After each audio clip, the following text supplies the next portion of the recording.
Looking forward to seeing Ross McCall back here on Saturday then? Yeah, obviously Ross and Sean Hutchinson. Yeah, I think over the last couple of seasons we've managed to get some good games here. You know, we've had Leeds and Forest, Everton, Newcastle, and they're always good tests. But yeah, I think hopefully a few more supporters will turn out to see not only Ross but obviously Sean as well. You're keen that they both play? It'll be quite good to see how far they've come. No, not really, because I know they're both really good players. So no, yeah, of course. You know, on Sean's part, you know, we've seen him develop over the years into I mean, his attitude first and foremost is there for everyone to see, and for any sort of young one. I mean, he's 23 now, but to follow, you know, he gives everything he's got. I think on his, you know, the thing he needs to improve on his decision making, and you know, that'll come with experience, I'm sure. So, you know, I'm delighted he got a fantastic move, and obviously Ross, obviously I didn't know him when he was at Motherwell, but worked with him in the Scotland setup, and you know, I've got a lot of good pals who are Leeds United fans, and they're, you know, really disappointed he's left them, but a new chapter for Roscoe. So I'm sure two good signings for Fulham. Knowing McCormack in particular as you do through working with him at Scotland, and it's a big price tag, do you think that can weigh heavily on someone? Possibly if you're a bit younger, I think, but I think he's experienced enough to be able to handle that. You know, and his performance over the last couple of seasons, as I say, for Leeds last year, he almost carried them single-handedly, his goals and everything. But no, it's a terrific move for him in a way. You know, it's a fresh challenge. You know, obviously not happy where things have been going at Leeds, off the park, I'd think.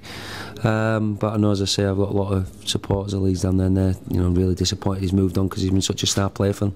It's a bit frustrating when you see the price, the transfer fee, £11 million, and you've got Sean Hutchinson coming back here, and you know, you didn't get a big enough bid for him to maybe sell him a year ago, is it? Yeah, that's life, innit? I think you've got to go down, maybe to England, do well, and then you'll get your big money. But we saw Ryan Gold recently go for, you know, unbelievable money. So yeah, I think, as I said about Sean before, yeah, we could have cashed in him maybe a year ago for 18 months ago for 250 grand. But you know, his two tackles alone in the last game against Aberdeen, you know, probably made the club that money and finishing second over third. So I think it was the right decision. Unless you're going to get, you know, really money that the club can't knock back, then I think it was right with Sean. He wasn't going to sign another year. I don't think he needed a new challenge, and you know, we wish him well, and that's, you know, that's part and parcel of football. You see, you know, guys like Ross moving for 11 million, and then Robert Snodgrass moved for a lot of money as well. Do you think that could help kind of clubs like Motherwell in Scotland? You know, Scottish talent is moving for a lot of money elsewhere, and you maybe get a bit more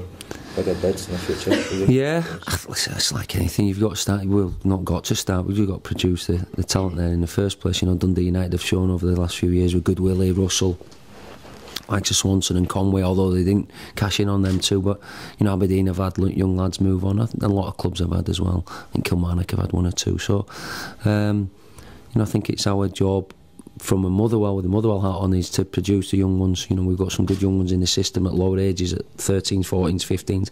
I think we're quite strong there. And we'll just see, and we'll persevere with what we've got at the moment. You know, we're happy where things have gone pre-season for the younger ones, certainly. You know, likes of Lee Irwin, Dom Thomas, who've played in a couple of games for us, have looked good. We Leachy as well back in there. So, you know, we'll. I think when you've got a squad the size of ours, there's always an opportunity, especially with injuries which we had last season, that the young lads will get game time, and not only for the fact that we've got injuries, but also for the fact that you know, if they deserve to be in there, then they'll play. Albeit it's just a friendly, but with Europe just round the corner, does this game take on a bit more significance?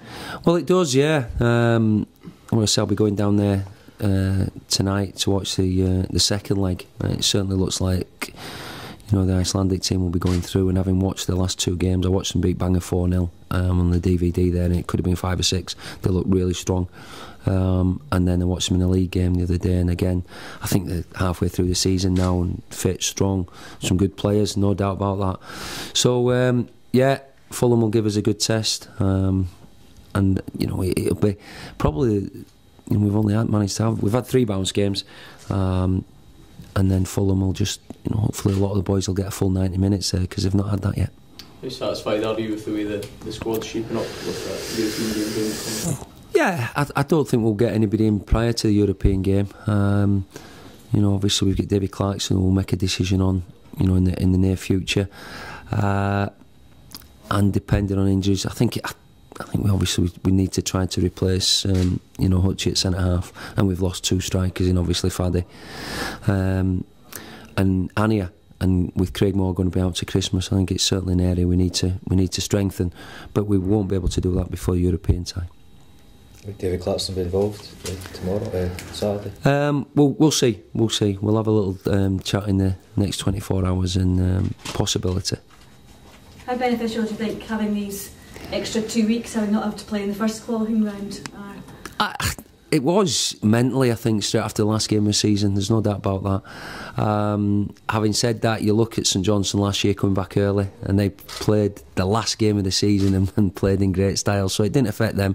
I think from a mental point of view, from giving the players a little bit more time. But once you're back, you just want to get on with it and get into it. And we like all Scottish clubs normally, you would like another maybe a week or bit to prepare for the European game, especially against sides that are already up and running.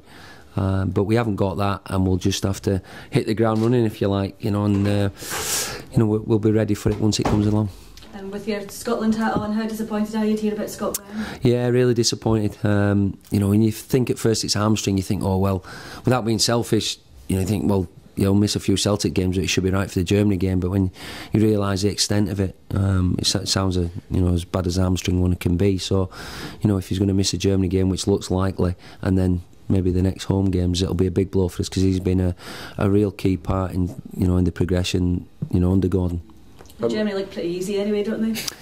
Yeah, I think they've got flaws. If they get 4 or 5 sent off, I'm sure we'll have a right good chance. But listen, I think Gordon's been on about them for the last couple of years, how they're playing, the German sides and the mindset, and I think we saw the other night, as poor as everyone keeps going on about Brazil, which obviously they weren't great, Germany were just fantastic in the way they played and the movement and everything about them, the physicality of them, the strength, and obviously added to the great clinical finishing as well. But yeah, I really enjoyed watching and thinking, well, maybe a couple of them might not play against us, who knows. Is it part of you that's hoping that they win it? Because that would be an amazing occasion, wouldn't it? The first game after. Yeah, we said when they get drawn out, there could be a chance that we'll be playing the World Cup holders. I don't think there were any doubt about that. And I did tip a Germany-Argentina final, so pretty smug at the moment. But and I've got Germany in the sweep, so hopefully we will be playing the World Cup holders, because it's for a massive £50